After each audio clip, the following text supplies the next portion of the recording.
Hi, welcome to Tales of Dread. This is not my story. My dad tells it every other summer. A few of his friends go with him to Maine to fish for bass. The meeting took place between 2 o'clock and 3 a.m. My dad got out of his tin because he needed to go to the bathroom while he was draining. About 25 feet away, he heard a snap. He looked up to make sure it wasn't a predator, but he didn't see anything. He pointed his flashlight in a rough direction. He couldn't see much except a pair of eyes because the woods were so thick. He had no idea how high they were off the ground. So, my dad, being who he is, walked toward it. As he did, whatever it was ran away, giving him a better look. He says it was about 8 feet tall and smelled like garbage. The next day, he told his friends, but they decided to stay for the rest of the week because my dad thought the Bigfoot didn't want to hurt them, and was just curious. He told me about it when he got home, and now, a few years later, I'm telling you that I really hope I can see what he saw one day. So I have no doubt that this world really is strange. I've met a lot of ghosts, but this isn't my story. It's my mother's. She and my uncle had to go get my grandmother. She worked in a small town called Red River, and the blizzard was so bad that my grandmother's car wouldn't start. So she told my mom to pick her up and to be careful because the roads were very slippery. My mother asked my uncle to go with her. They were at the Cuesta in New Mexico, and the storm was bad, so they drove slowly. As I was driving, a big thing started to walk across the road. It was about 9 feet tall and had white fur and big teeth. It just stood there and stared at my mother and uncle before turning away and running into the woods. When they started talking about it, they both agreed that it was a Bigfoot. The next day, my uncle went to the area, where he found footprints and even took a picture of one. In the mountains of New Mexico, strange things happen every day. In the summer of 2015, when I was in the 12th grade, I went camping with 2 other friends in Alberta, Canada. The way up was fine. When we got to the campsite, one of my friends, we'll call him Jeff, brought his girlfriend, Jane. So, when we got to our camping spot, we unloaded our stuff, had lunch, and then went on a hike at 3 o'clock. We got back around 5:15, and we sat around the campfire for about 4 hours telling stupid stories and doing other silly things. But now it's getting too real. We started to feel like we were being watched, which was strange because we hadn't seen anyone in the area for about a kilometer. So we thought it could be a camper nearby. So I yelled, "Hey!" But there was no answer. So, we just didn't care. I woke up later that night to the sound of twigs breaking. I was curious, so I looked out of the tent. I saw something about 20 meters away from the tent. In the moonlight, I could only see that it was about 8 feet tall and had dark brown hair. So I woke my friend up, and he looked very pale. He slowly put the zipper back on the tin, looked at me, and said, "It's right outside." I told them that couldn't be true since it was only 20 meters away. To get started. My name is Doug, and both my dad and I are really into hunting. And when we hunt, we know what's in the woods. So, we went to West Virginia to hunt for black bears. After an early morning bear hunt, I went back to camp to rest. My dad went hunting for the afternoon, and I knew where he was in case I needed to find him. Well, he gets to his spot and stays there until the sun goes down. Then he starts walking back to the side by side. On his way back, he went out to get to his spot. He heard footsteps, but this was in the mountains, where only hunters and a few locals know where they are. The footsteps he heard were neither human nor bear. He stopped for a second, then kept walking. Then, from behind him, came the most horrifying and powerful scream, and he thought, so this is how it ends. Well, if he gets to the side by side, it will be one heck of a race. And as soon as he got inside, something ran up and threw a huge rock at him. When my dad got back to the camp where I was waiting for him, it was the first time I had ever seen him scared. He didn't come out of the camper until it was time to leave, and nothing else happened after that. When we come back, let me start by saying that this isn't my story. It was told to me a few years ago about a friend of my grandfather.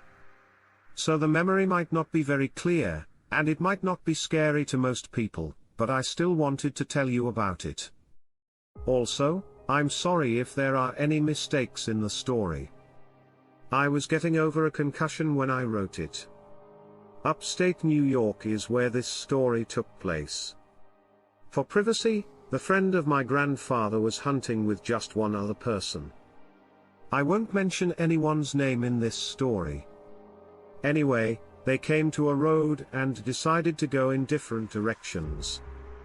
He sat on a rock and waited until about 4 p.m., but nothing happened during this time. He chose to get together with his friend. As soon as he got up from where he was sitting on a rock, he saw something walking through the woods across a clearing not far away. The thing walked out of the trees with its right side facing him. He didn't know if it was a bear, a person or not, so he wasn't sure what to do. He decided to whistle at it after that. The thing walked away from him on 2 legs and went back into the forest, where he couldn't see it anymore. It then walked back out of the woods, this time facing him. They stare at each other for a moment before the thing walks back into the woods and out of sight. My grandfather's friend walked back down the road away from what he saw, where he saw his friend walking up to him. He asked him if he had been down to the place where he saw the thing. He said that to this day, he has never gone down that way.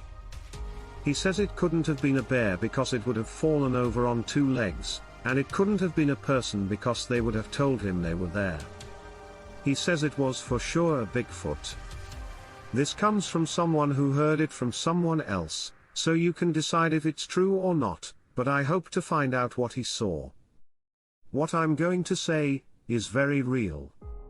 I've never told anyone before, but now I am. Back in 2003, this happened to me on our family farm in Ohio. It was the middle of October, and my dad and I were on our way to the farm, where we always went on the weekends to hunt deer. We got there around 5:45 a.m., and we talked and joked in the truck about who was going to see more deer or shoot the bigger buck, as we always did.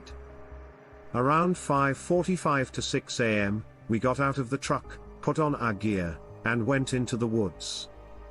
As we walked into the woods on the left side of the cow pasture, I had a strange, creepy feeling, which I guess was normal for me because I always felt that way in the woods.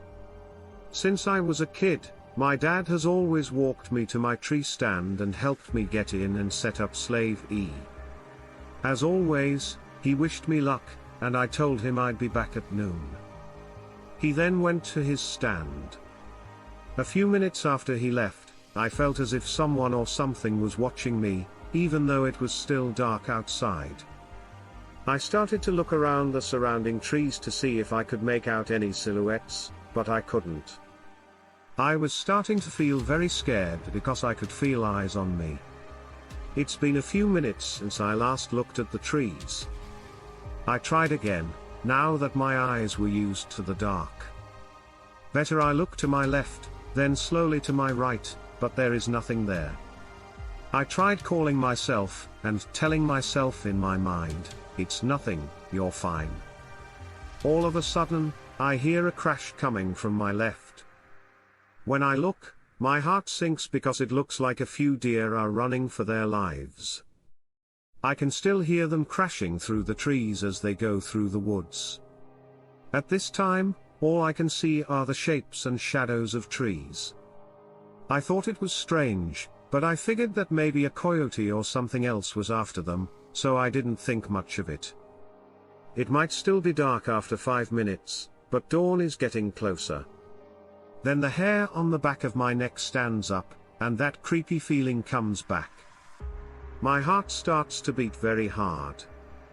I hear loud snapping of sticks and crunching of leaves coming from where the deer ran, which was the neighbor's property. On the left side of our woods, there are more than 100 acres of switchgrass and hundreds of acres of other woods. I look up and see what looks like my dad walking toward me. It's getting lighter outside, but the woods are still pretty dark. I waited until the person I thought was my dad got 20 yards or more away from me, and then I asked him quietly, "What are you doing, Dad?" No response. It just keeps walking toward me. So I say, "Dad, what are you doing?" A little louder. And still no response. I started to say, "Hey, you know you're breaking the law, buddy," but it didn't answer. When it got to the tree where my deer stand was, I realized it wasn't my dad. I started to panic. I look across the woods to where my dad's tree stand is and see his flashlight climbing up the tree. That's when I looked down and saw something standing right under my tree stand and staring at me. Whatever it was tall enough to easily reach up and grab my foot. I'm 14 feet up in this tree. I started to cry because I was scared, and my heart was beating so fast and hard. I thought my chest was going to blow up. I made a weak, muffled cry. It just grumbled at me and walked away in the same direction as the deer. I watched it go into the woods as the night was quickly getting lighter. Once it was gone, I could smell body odor mixed with the smell of death, an old hound dog, and trash. As the morning went on, the woods became completely silent. Not a bird, squirrel or deer. Nothing. I've never heard it be that quiet in the woods before. Once I was calm enough to get down from my tree, I ran to my dad and told him I didn't feel well and wanted to go home. So we left. When I was 15, this happened to me. Now that I'm 29, I've never hunted in our woods again in the morning. Even now, I won't be there after dark, but I haven't told anyone until now. I do not smoke, drink or do drugs. Never have. I swear this story is true and the scariest thing that has ever happened.